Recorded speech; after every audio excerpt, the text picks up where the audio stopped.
Itu dia. Jadi sudah jelas ya tadi ya kalau kita lihat dari pernyataannya bahwa itu memang pejabat pemerintahan dan juga ASN. Kalau Bayu mau ngajak Maria bubar masih bisa nih, Bang. Tapi kalau saya ngajak ke ASN gimana? Nah, itu dia pertanyaannya. Saya punya teman ASN nih gitu. Bukber yuk teman-teman SD atau SMP gitu.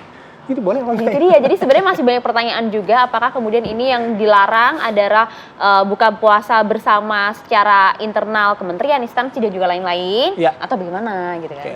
Kita akan berbincang ya dengan dua narasumber yang sudah hadir sama kami pagi hari ini. Yang sudah hadir di studio ada Bang Effendi Ghazali, pakar komunikasi politik. Pagi Bang. Pagi. Puasa lancar Bang? Insya Allah, amin.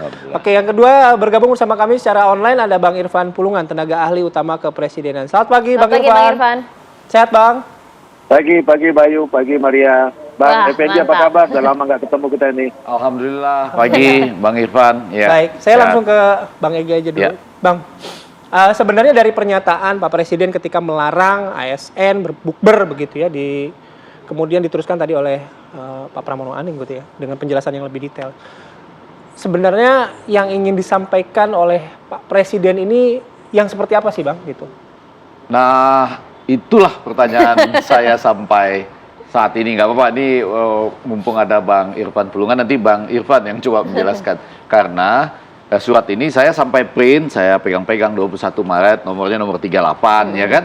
Setelah saya baca-baca, ini memang mengandung fallacy namanya. Fallacy itu kesalahan dalam berpikir. Nah, karena ini bulan Ramadan, jangan kalau ada yang salah, terus kita gebukin terus gitu ya. Tapi kita coba cari kesalahan ini sebetulnya lebih pada bagian yang mana gitu. Karena tujuannya pasti baik lah ya. Ya, ini bulan Ramadan masa orang tujuannya nggak baik gitu. Nah, karena itu tadi semua pertanyaan tadi itu sampai saat ini kita masih punya. Saya yakin pemirsa masih punya. Misalnya, apakah ASN sama sekali tidak boleh terlibat? Karena ASN kan itu bagian dari masyarakat juga. Yang mungkin dilarang itu dalam bayangan saya itu adalah ASN mengundang ASN lainnya di dalam sebuah acara yang melibatkan kurang lebih banyak ASN daripada masyarakat. Misalnya artinya di masih ambigu dong berarti larangan. Oh, ini larangan. Ini iya betul, dalam fallacy itu kesalahan berpikir ini disebut ambiguity alasannya. Tapi bisa juga begging the question yang akhirnya kita bertanya-tanya terus, atau juga false cause. Jadi penyebabnya salah. Dalam konteks penyebabnya yang paling salah, yang paling sederhana misalnya begini, kalau diawali dengan kita kan sedang dari pandemi menuju endemi. Padahal PPKM kita memang sudah dicabut 30 Desember. Nah, kalau itu yang dikedepankan sebagai pembuka surat, maka pertanyaan yang terbesarnya dua itu. Virus kan nggak milih-milih. Nggak milih yang berbuka puasa saja ketimbang yang nonton Indonesia lawan Burundi misalnya, ya kan?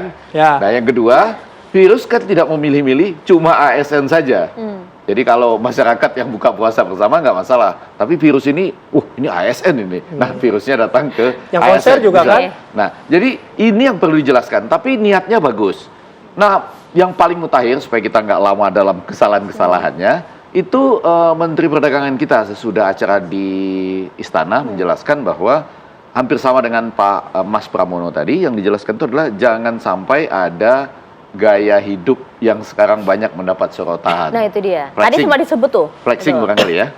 Nah, cuma kan muncul lagi pertanyaan, itu kalau buka puasa bersama flexingnya kurang lebih apa Seperti ya? apa ya? Nah, tapi jangan-jangan sekarang bisa, karena dengan media sosial itu, misalnya ibu-ibunya lagi pada datang, atau bawahannya lagi pada datang, lalu tasnya yang disorot, atau sepatu-sepatu yang di luar yang dipasang sebelum masuk. Jadi Bang Egy, maksud Anda sebenarnya alasan utamanya bukan karena pandemi gitu? Iya, kalau itu ditarik sebagai alasan utama, kita agak punya masalah trajektori nama masalahnya, yaitu ditarik ke belakang maupun ke depan. Ke belakang kan PPKM-nya 30 Desember sudah selesai. Lalu orang bisa mengkaitkan dengan konser, dengan nikahan. Kalau ke depan akan lebih bahaya lagi, karena ditarik kalau ini terjadi seperti ini, nanti mudik lebaran gimana? Itu kan pergerakan masanya lebih masif. Piala Dunia kita yang masih heboh, yang akan terselenggara pada 20 Mei sampai 11 Juni, bagaimana gitu.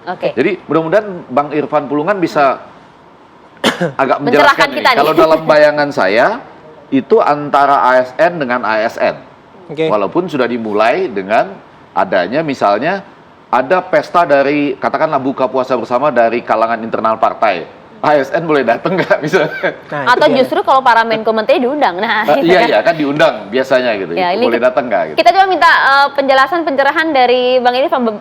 Jadi sebenarnya maksud larangannya ini seperti apa? Ini pencerahan juga untuk para ASN dan juga pejabat pemerintahan, Bang. Ya, makasih Maria. Bang Effendi, ini kan surat secara internal ya, bagi kalangan ASN. Tentu kita harus melihatnya, mencermatinya, jangan ditarik kemana-mana Bang Effendi. Kalau ditarik kemana-mana nanti mungkin jadi multitafsir. Semua orang bisa bebas memang menafsirkan tentang isi surat itu. Tapi coba baca sekali lagi, ini suratnya bersifat rahasia dan sangat internal. Artinya kepentingannya adalah kepentingan di internal ASN. Ya disampaikan juga jelas itu kepada yang terhormatnya kan siapa disebutkan satu persatu. Ya kan, dan maksud isi suratnya juga jelas. Jadi kalau menurut saya itu ada dua variabel ya. Pertama adalah pemerintah menginginkan harus ada kehati-hatian dalam melihat hari ini COVID yang kita masih masa transisi dari pandemi ke endemi.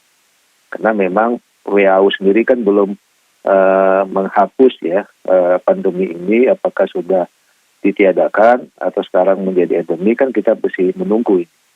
Nah, kehati-hatian itulah yang harus disampaikan kepada para ASN dulu, karena internal.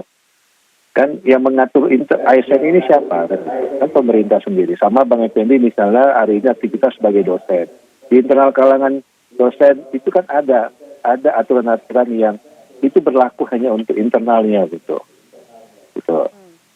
Yang kedua tentu ya seperti dijelaskan dalam keterangan Pak Seskap ya, ASN hari ini banyak disorot. Nah ini artinya sebuah ikhtiar sebagai upaya jangan sampai itu tadi muncul prediksi-prediksi atau asumsi dari penyelenggaraan bukber itu yang menimbulkan berbagai macam pertanyaan-pertanyaan lah di publik ya kan.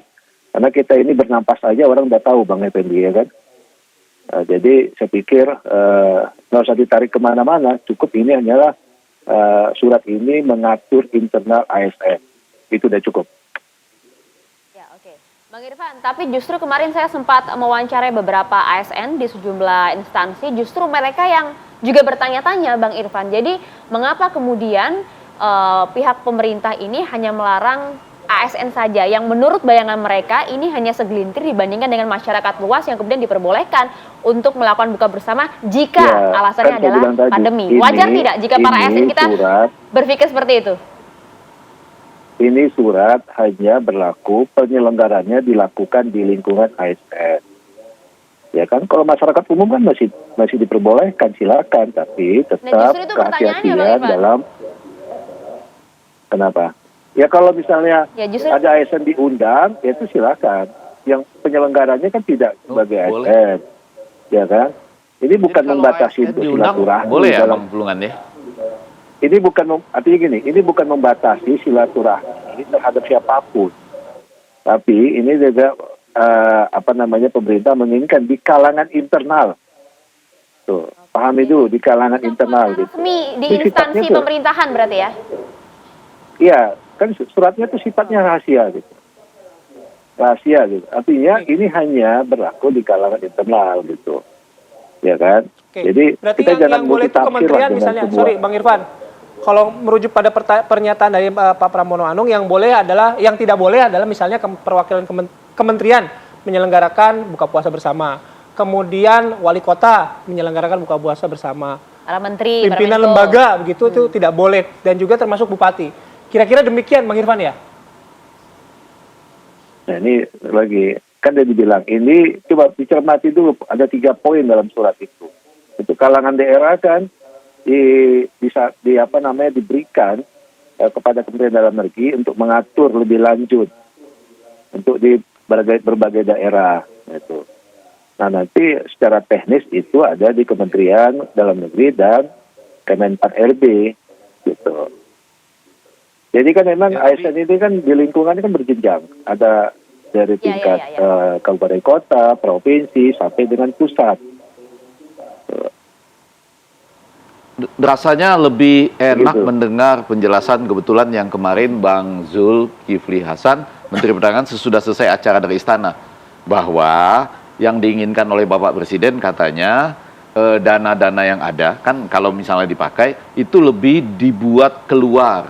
Jadi misalnya mungkin ke desa atau kemana untuk buka puasa bersama misalnya. Sekarang ini kan lagi tren di dunia, Times Square ada, Ya. Wembley, London ada misalnya. Jadi buat lebih banyak masyarakat daripada pejabat buka puasa bersama yang didatangi oleh pejabat lainnya, khususnya anak buah.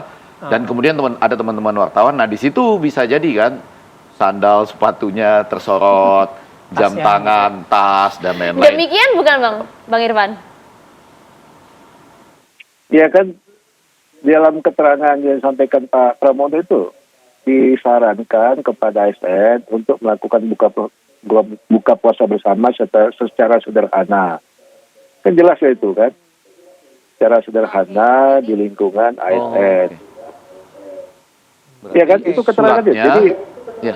Iya. Jadi menarik kalau Kan kita ada berbicara penjelasan mengenai keterangan. alasan dari larangan ini. Nanti kita akan coba bahas hal ini, Bang Irfan dan juga Bang Ege usai jeda ya saat Ya, lagi. ya.